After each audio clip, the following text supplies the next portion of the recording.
ठीक है, मैं जवाब देना चाहता हूँ। मेरा भाई मेरे पिता तुल्य, उसका उसका उसका हल निकालना है, इस बात के लिए हम वचनबद्ध हैं। और सर पिता तुल्य आपने बोला, पिता तुल्य 23 दिन से सड़क पर बैठा है सर, इसको जल्दी करना भी इस मंशा को दिखाता कि वाकई किसानों की और हर एक किसान की फिक्र है।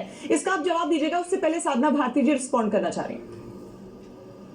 जी मैं उम्मीद करूंगी राजीव जी शांतिपूर्ण तरीके से उनके सवालों के जवाब सुनेंगे। पहली बात उन्होंने, मिश्रा जी बहुत अच्छा लगा, आप हमेशा बहुत सटीक प्रश्न पूछते हैं जब भी मैं डिबेट में आती हूँ।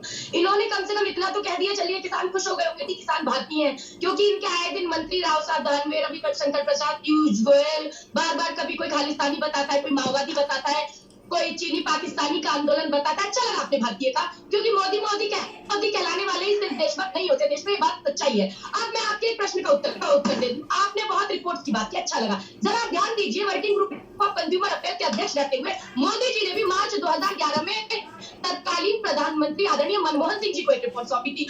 उसमें यह कहा था कि एमएसपी की गारंटी का कानून बनना चाहिए। स्वर्गीय अरुण जेटली जी ने लोकसभा में भाषण देते हुए कहा था कि कोई भी ऐसा कानून नहीं आना चाहिए जिस कानून को लेकर आप आए। सुनिएगा उनका भाषण। सुषमा स्वराज जी भी इस बात की वकालत करती थी कि आपने जो काला कानून बनाया उनके खिलाफत में उनकी एक बात सुनिएगा।